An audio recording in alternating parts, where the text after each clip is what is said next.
శ్రీ సాయినాథాయ నమః. సాయి సచ్చరిత్రము 39వ అధ్యాయం 39th చాప్టర్. ప్రస్తావన భగవద్గీత శ్లోకమునకు బాబా చెప్పిన అర్థము, సమాధి మందిర నిర్మాణం. ఈ అధ్యాయంలో భగవద్గీత ఎందు ఒక శ్లోకమునకు బాబా చెప్పిన అర్థం ఉన్నది.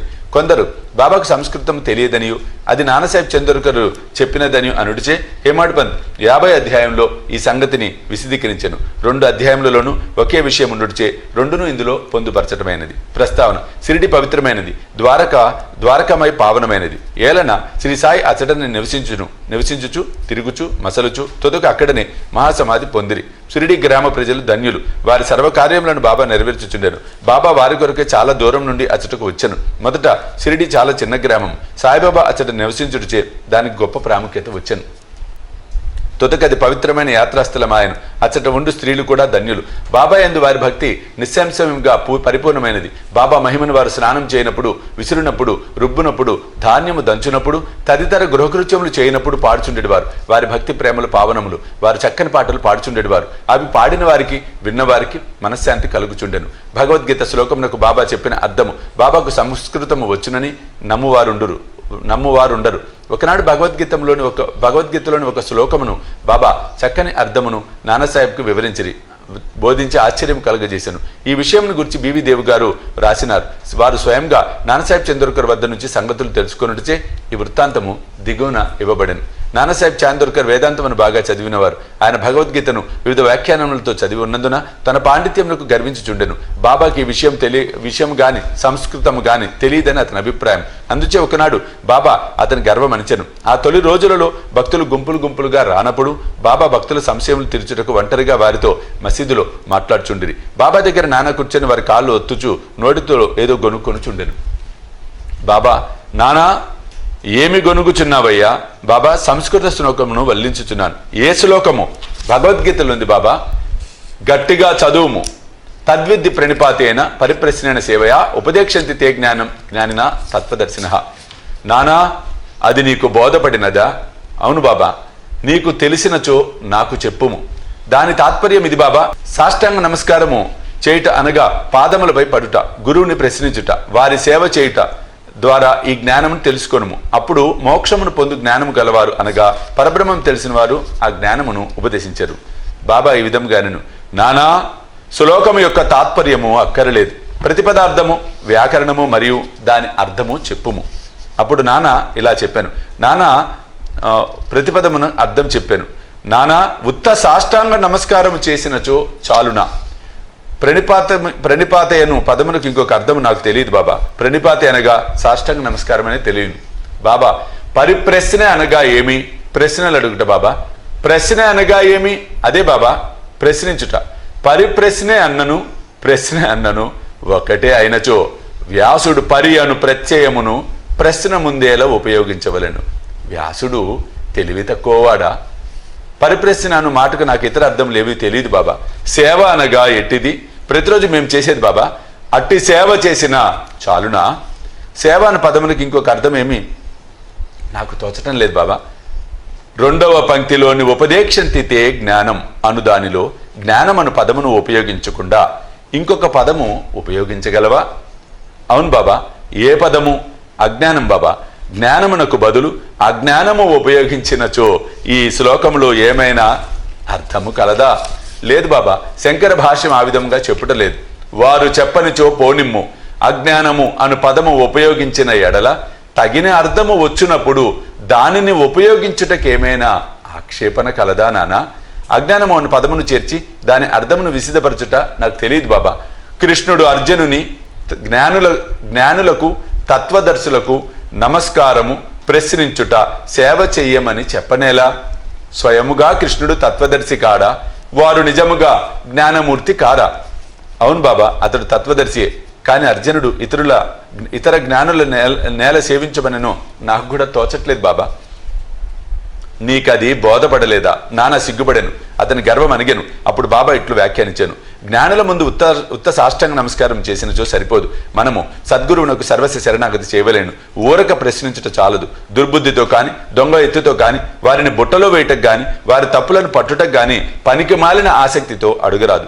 నిజముగా తెలుసుకొని దానిచే మోక్షము పొందుటకు గాని, ఆధ్యాత్మిక అభివృద్ధి కోసం గాని అడగవలెను. సేవ అనగా ఇష్టమున్నచో చేయవచ్చును, లేనిచో మానవచ్చుననే అభిప్రాయముతో చేసేది సేవ కాదు. శరీరము తనది కాదనియు, దానికి తాను యజమాని కాదనియు, శరీరము గురువు గారిదనియు, వారి సేవకే ఈ శరీరము ఉన్నదని భావించవలెను. ఇట్లు చేసినచో సద్గురు శ్లోకంలో చెప్పబడిన జ్ఞానమును బోధించును, గురువాజ్ఞమును బోధించును అనగా నాన్నకు అర్థం కాలేదు. భావము జ్ఞానము ఉపదేశం ఎట్లగును అనగా సాక్షాత్కారము బోధించుట ఎట్లు, అజ్ఞానమును నశింపచేటే జ్ఞానము.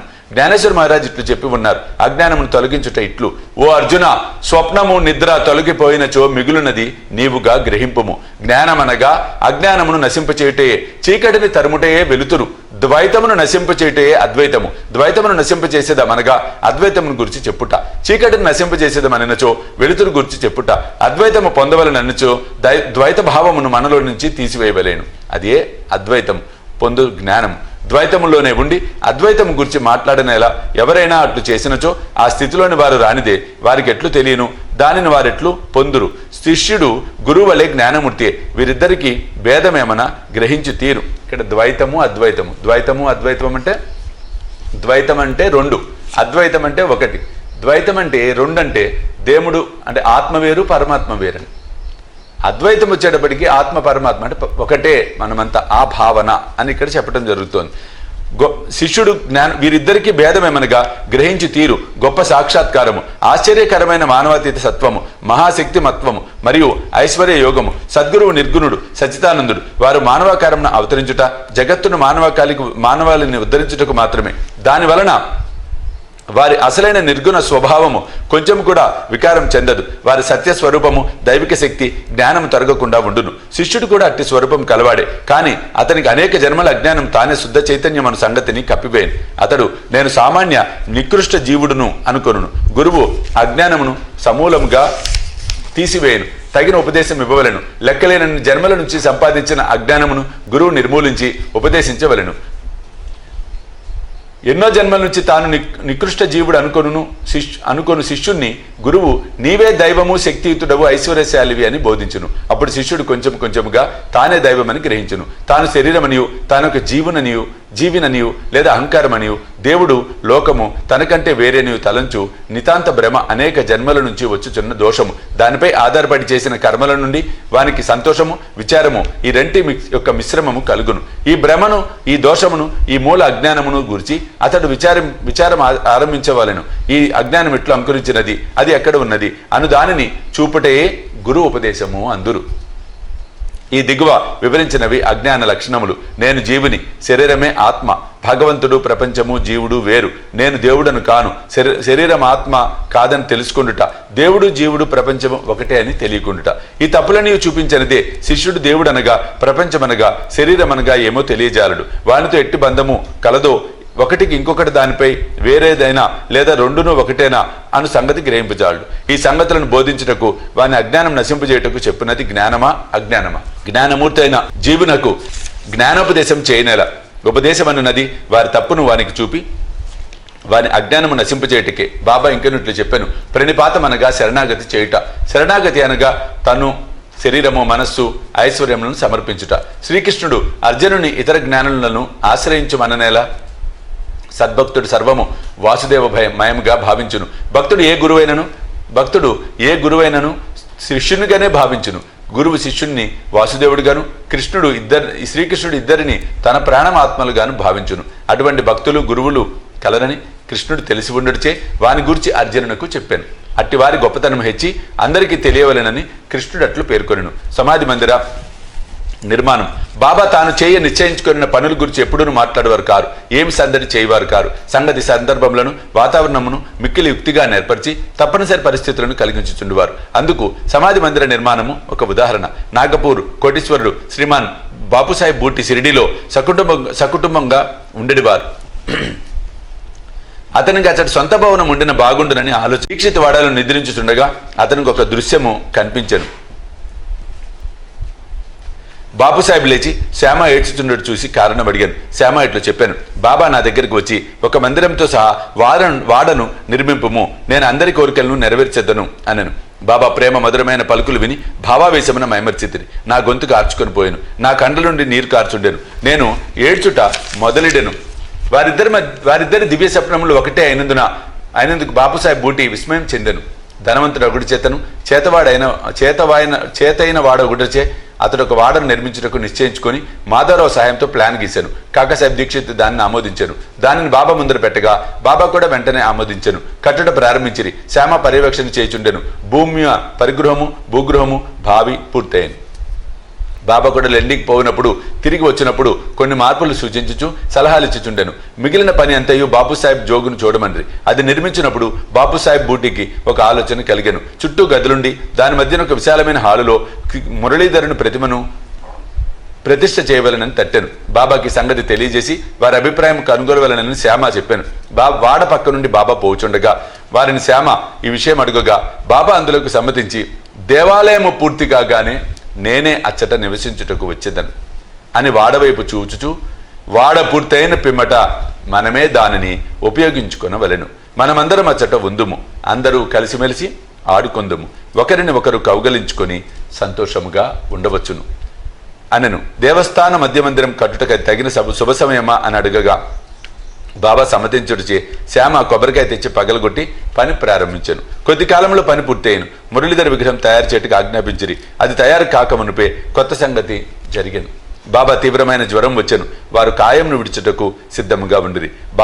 బాపుసాహెబ్ మికిలి విచారగ్రస్తుడయ్యను, నిరాశపడెను. బాబా సమాధి చెందినతో తన బాబా పాదములచే పవిత్రం కాదని, తాను ముదుపు పెట్టిన లక్షల రూపాయలు వ్యర్థమగునని చింతించాను. కాని బాబా సమాధి చెందక ముందు నన్ను రాతివాడాలో ఉంచుము అన్నట్టు పలుకులు బాపు సాహెబ్కే కాక అందరికీ ఊరట కలిగాను. సకాలంన బాబా పవిత్ర శరీరమును మధ్యమందిరంలో పెట్టి సమాధి చేసిరి. ఇట్లు మురళీధరుని కొరకు నిర్ణయించిన స్థలమునందు బాబా సమాధి చేయుడుచే బాబాయే మురళీధరుడని, బూటివాడాయే సమాధి మందిరమని అర్థం గ్రహించవలెను.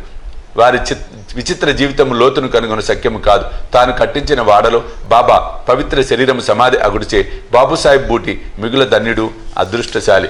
39వ అధ్యాయం సంపూర్ణము. సర్వం శ్రీ సాయినాథార్పణమస్తు. జై సాయినాథ్.